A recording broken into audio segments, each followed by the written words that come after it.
Olá, sejam todos bem-vindos. Eu me chamo Tainá, aluna da 7ª fase do curso de Direito da Unibave. E hoje, eu e os meus colegas vamos falar sobre a inclusão da pessoa com deficiência. Primeiramente, valorizar a diversidade é valorizar todas as pessoas.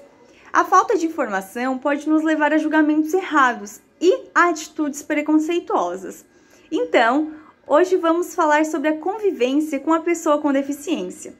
Antes de tudo, a pessoa não é um deficiente, mas sim que ela possua alguma deficiência. E isso não faz ninguém mais ou menos competente. Não faça de conta que a deficiência não exista.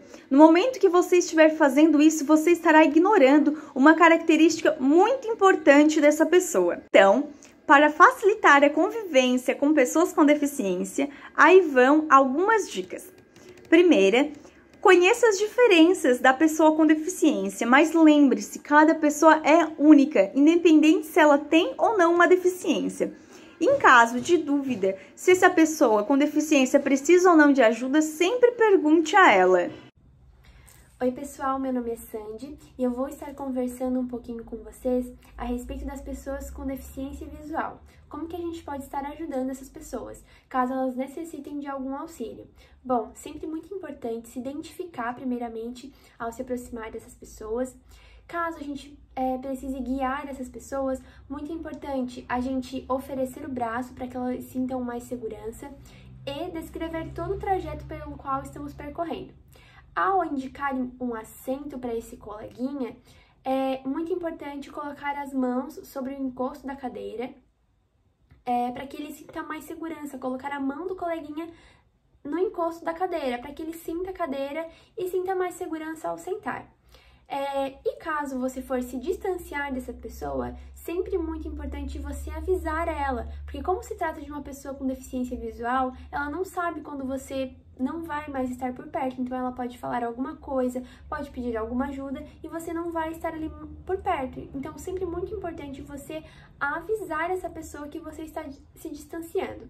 Bom, já nos casos das pessoas com deficiência auditiva, sempre muito importante vocês falarem de frente para a pessoa com deficiência auditiva, uma vez que esse coleguinha é surdo, então ele não vai estar escutando vocês, ele vai estar fazendo leitura labial. Então, é sempre muito legal vocês falarem pausadamente e sem exageros, e nunca desviar o olhar. Por quê? Porque ao desviar o olhar, ele vai achar que a conversa acabou. Então, sempre muito importante manter a conversa de frente, porque ele vai estar fazendo leitura labial.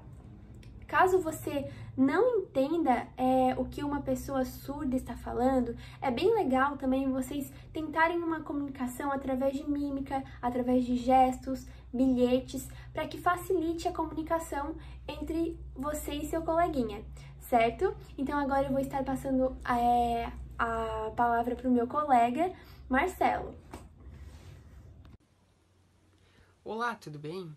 Eu me chamo Marcelo e hoje eu vim aqui trazer esse vídeo com o intuito de passar algumas dicas de conveniência para vocês estarem utilizando ao conversarem com pessoas com deficiência intelectual.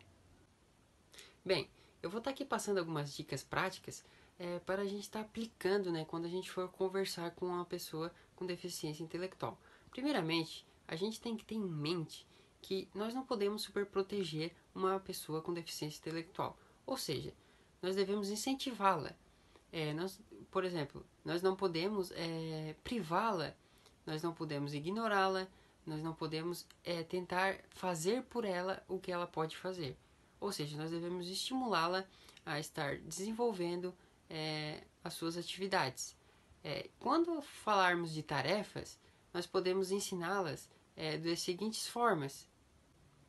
Bem, agora eu vou estar passando 3 dicas para nós estarmos aplicando na hora de conversar com uma pessoa com deficiência intelectual. A primeira, ao ensinar uma tarefa, nós devemos explicar essa tarefa e dizer o que deve ser feito. Já na segunda parte, nós devemos olhar se a pessoa com deficiência intelectual está prestando atenção, para depois demonstrar o que deve ser feito. O terceiro e último passo é quando você deve ficar atento à execução dessa atividade, pois pode ser necessário você estar ensinando a repetir esse processo. Então, essas foram algumas dicas para nós estarmos melhorando o nosso relacionamento com a pessoa com deficiência, mas é apenas convivendo que nós aprendemos a melhorar as nossas diferenças. Agora, nós vamos estar passando um vídeo educativo para estar explicando um pouco mais sobre a inclusão social.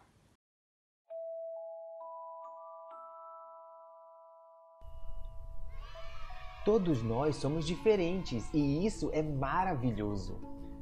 Algumas dessas diferenças são fáceis de ver: altura, cabelo, gênero, cor dos olhos e assim por diante. Outras diferenças não podem ser vistas: nossa comida favorita, medos ou habilidades especiais. Curiosamente, a maneira que vemos o mundo também é diferente. Por exemplo, o que você vê nesse desenho?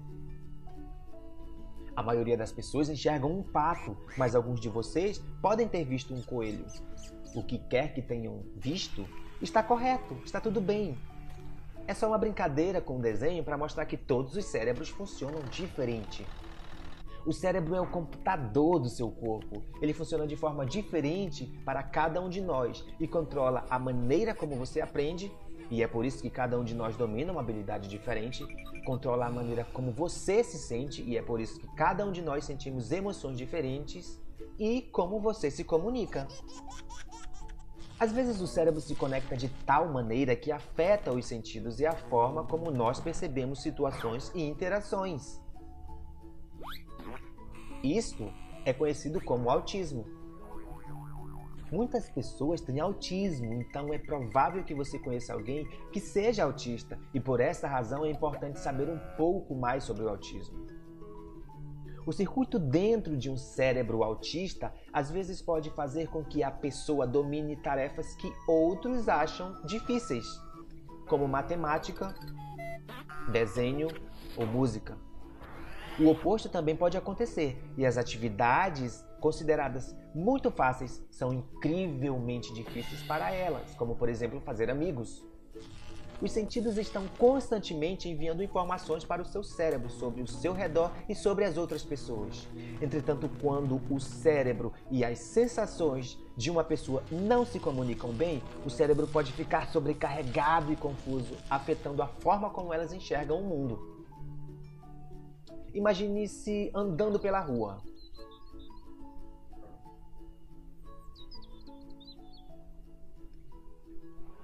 Esta é a forma como o cérebro autista pode vivenciar esta mesma caminhada.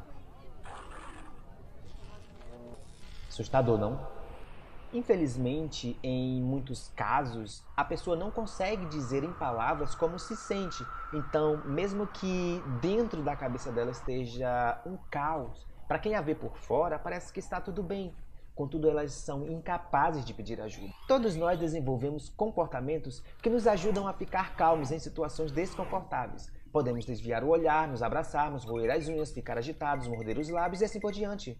Da mesma forma, pessoas autistas desenvolvem comportamentos que as ajudam a lidar com esses momentos intensos. Essas ações podem parecer estranhas, mas são apenas a maneira deles se sentirem mais calmos.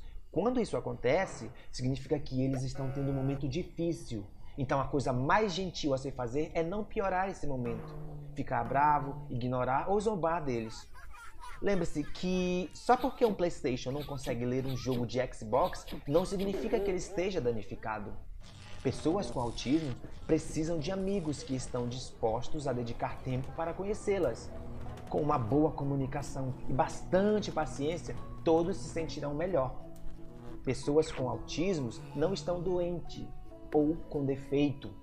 Eles simplesmente têm um jeito único de ver o mundo e com o apoio dos amigos pode ser que eles consigam partilhar esta visão com a gente.